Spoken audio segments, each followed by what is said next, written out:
colocou o Flamengo em dificuldade, o Flamengo não conseguiu ter o conforto que tem normalmente nas partidas. Que jogo bom do Cruzeiro, né, cara? Ótimo. Que jogo bom do Cruzeiro. Acho que a gente tem que estar ligado nesse Cruzeiro, que tá cada vez mais com a cara do Léo Jardim.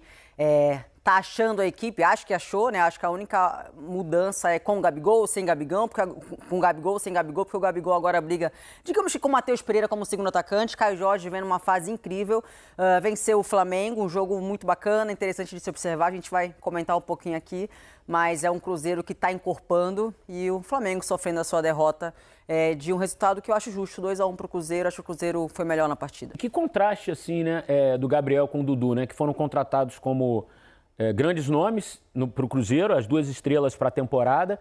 Os 2 foram tirados do time pelo Leonardo Jardim. Um, que tem até uma fama de ser bravo, de não gostar, aceitou, tá segurando, e hoje foi o herói da noite no Mineirão. E o Dudu teve que sair pela porta dos fundos do Cruzeiro, porque essa é a verdade. Ele está saindo pela porta dos fundos do Cruzeiro, né, da Toca da Raposa. E o Gabriel, que aguentou calado, não deve estar gostando nada de ser banco, claro, um jogador desse tamanho não vai gostar mesmo, mas teve o momento dele hoje de brilho. Quem sabe isso já no jogo contra o Vila Nova pela Copa do Brasil no meio da semana ele jogou bem, deu assistência para o Caio Jorge, fez um bom jogo. Hoje entrou no finzinho, parecia que nem ia entrar, mas acabou, um cara que é iluminado como ele, predestinado como ele, teve a chance. E aí mostra bem essa balança entre ele e o Dudu, né, cara? E o Dudu não vinha jogando mal no Cruzeiro. Exato. Né? Mas é um problema. Vinha jogando mais que o Gabigol. Porque algum problema interno. Agora, o Gabigol. Foi a entrevista que ele deu. Exatamente. Ele externou. Ele, né? Isso, externou que não entendia porque não estava jogando, reclamou, comprou essa briga e deu ruim pro Dudu. Mas o Gabigol, por exemplo, o Jardim já tinha dado uma entrevista e falou do comportamento dele, que estava gostando do comportamento dele, que gosta do Gabigol. Isso nota realmente que é um cara que está muito mais maduro do que se viu há um tempo atrás. E assim, é um cara que tem sido profissional e por isso hoje Deus iluminou para ele que fizesse o gol da vitória do Cruzeiro. E muitas vezes a gente parte para contar a história pelo time que perdeu, né? Porque pelo Flamengo e Palmeiras, nesses 2 casos, serem os favoritos. Mas nesse caso, o Cruzeiro ganhou o jogo. O Cruzeiro colocou o Flamengo em dificuldade, o Flamengo não conseguiu ter o conforto que tem normalmente nas partidas. Exatamente. O Cruzeiro marcou muito bem, fez uma marcação agressiva e quando não conseguia roubar a bola, fazia falta, que faz parte do jogo também. O Cruzeiro fez um partidaço hoje, cara, um partidaço. Segundo tempo, o Rossi foi o melhor jogador do Flamengo, isso dá o tom do que foi o segundo tempo, né? O Flamengo pouco atacou no segundo tempo, pouco ameaçou o Cássio. Então, assim, foi uma vitória de um time que está amadurecendo, de um time que está encontrando a sua melhor formação e que pegou um time que é um dos favoritos ao título, se não é o maior favorito, e deu uma amassadinha no Flamengo hoje, cara. O Flamengo hoje ficou em muita dificuldade. O Cruzeiro já tinha feito um grande jogo contra o Bahia, que era a segunda partida em que Dudu e Gabigol eram barrados. Essa história começa no Morumbi, um empate, aí no segundo jogo em casa o Cruzeiro já tinha feito um grande jogo. O Flamengo não tinha sofrido o que sofreu hoje no Campeonato Brasileiro. Empatou com o Inter na primeira rodada, o primeiro tempo foi equilibrado, depois dominou. Não tinha tido um time nesse Campeonato Brasileiro que tenha feito o Flamengo sofrer como o Cruzeiro fez hoje. O Flamengo finalizou menos que o Cruzeiro. Eu acho que o Flamengo não finalizou menos que nenhum outro time no campeonato, em nenhum dos jogos anteriores. Isso já mostra a performance do Cruzeiro, o bom nível de jogo que fez o Cruzeiro hoje. Uma característica desse time do Cruzeiro é pressionar o adversário lá no campo defensivo, dificulta muito essa saída de bola. Faz isso contra o Bahia, que tem uma boa saída de bola, inclusive, o Rogério Ceni tem bons mecanismos, Felipe Luiz tem bons mecanismos também, tem bons zagueiros para sair jogando, é uma característica desse Flamengo, e esse Cruzeiro é um time que pressiona muito no campo do adversário.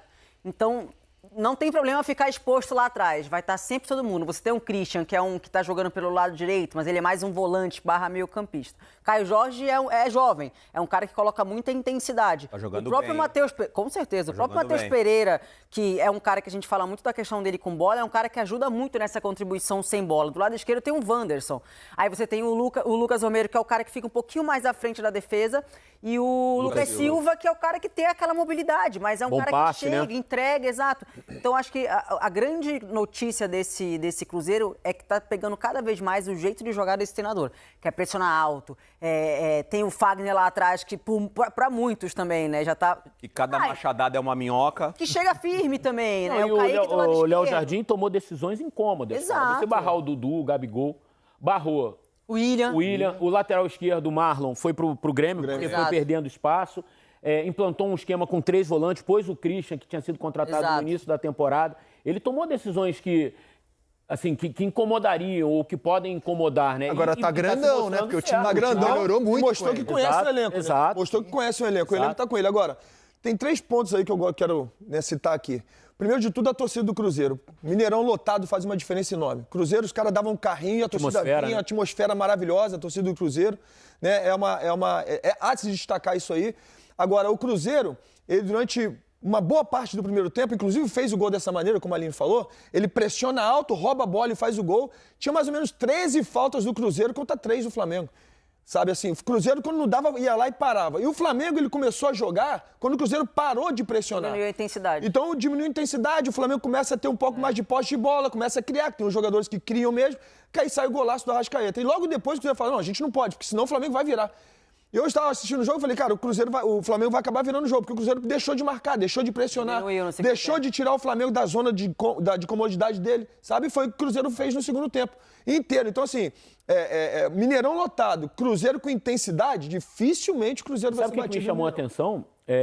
O Leonardo Jardim só foi mexer no time depois que o Felipe Luiz já tinha feito as 5 substituições. Aos 43 do segundo Uma tempo. delas por lesão, assim, eu não sei se lesão, o Cebolinha sentiu alguma coisa, o Bruno Henrique entrou, mas as outras foram todas questões para tentar melhorar o nível de jogo do Flamengo. E o Leonardo Jardim foi com o time até praticamente o fim do jogo. E muitos desses caras jogaram contra o Vila Nova na quinta-feira pela Copa do Brasil. E o Flamengo praticamente poupou o time todo contra o Botafogo da Paraíba. Eu achei assim, a intensidade que o Cruzeiro colocou no jogo, assim, a força física com a qual o time jogou hoje, foi muito impressionante. O assim, jogo cara. da Copa do Brasil do Flamengo, um jogo difícil, porque é um campo pesado. Mas os caras não jogaram, né? 9 caras não jogaram o jogo. Tenso.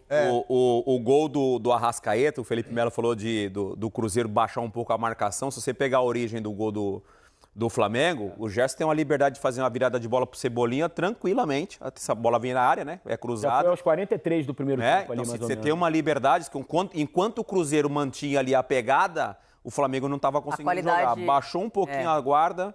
A qualidade que a gente fala dessa saída de bola do Flamengo, que inclusive é que gosta quando o adversário pressiona, porque tem jogador com muita qualidade que consegue sair jogando, atrai o adversário e consegue jogar, né? E hoje não conseguiu jogar. Mas o detalhe desse gol que você está falando é o passe do Wesley. O Wesley, para mim, não fez um bom jogo hoje, a gente estava comentando sobre isso. Mas a hora que ele dá um passe de calcanhar ali, quebrando linhas, é a hora onde tem abre o campo pro Gerson lançar para o outro lado, e o gol da Arrascaeta foi Felipe né? Felipe falou dos jogadores do Cruzeiro. Eu achei que os 3 volantes do Cruzeiro fizeram uma partida hoje assim impecável, em termos táticos, de marcação, de intensidade, de entrega, de não deixar os caras mais criativos do Flamengo terem liberdade. Porque quando esses caras têm liberdade, aconteceu o quê? O gol. O Gerson teve liberdade para dominar a bola dentro da área, o Arrascaeta veio sozinho, fez o gol. O Lucas Silva vem jogando bem, cara. Não é de hoje. Os caras jogaram jogando bem. Cara. E o próprio pênalti, Ele Nery, não porque... começou como titular, né? Não começou, ele ganhou a vaga. Ganhou, E o próprio pênalti pênalti que saiu o gol do Flamengo, do Cruzeiro com o Gabigol, o Bolaz, ele entra, tem 2 jogadores marcando, ele tá de costas pra bola, de costas pra área, e ele consegue tirar o cruzamento, e é uma coisa que você não vê nesse Flamengo. Você não vê o Flamengo deixando o cara cruzar, alguém finalizar. Geralmente chega 2 abafando, né? E os caras chegaram assim e deixaram ele cruzar. Então foi uma jogada meio que despretensiosa, que o Bolazé estava contra contra o Wesley, se eu não me engano, e um zagueiro do Flamengo. Ele cruza, o Léo Ortiz, ele consegue cruzar na área, foi quando aconteceu o pênalti pro Cruzeiro. Então, assim, até nisso a gente viu um Flamengo hoje que deixou a desejar, porque a gente não vê o Flamengo deixando esses buracos assim. Será que foi surpreendido o Flamengo? Não. Não, né? O Flamengo já esperava, de repente, essa atitude. Já esperava. Foi surpreendido, foi um erro, né? Já esperava. Já esperava, tanto que já sabia desse momento, dessa pressão do Cruzeiro, que no primeiro tempo o Gerson saía muito para dar essa opção por dentro ali, porque sabia da pressão do Cruzeiro. E fora isso, nas entrevistas também, eu acho que no intervalo, não lembro quem deu uma entrevista que falou sobre que já imaginava dessa pressão. Não tem como, gente. Hoje em dia você estuda, sabe. Mas, Aline, poucos times têm peito de fazer o que o Cruzeiro fez hoje, né? De pressionar o Flamengo na saída de bola. Vou chamar de peito, vocês podem usar o termo que vocês queiram. E acho que isso acaba empoderando o treinador, porque dá razão a ele, quando ele lá atrás ele barra Dudu e Gabigol falando em mais intensidade, que a gente viu hoje. Exato. Como o Cruzeiro sufocou a saída de bola do Flamengo, cara. Eu acho que assim, se fosse empate, também não seria nada demais o jogo. Não. Mas se tivesse um vencedor, teria que ser o Cruzeiro como foi.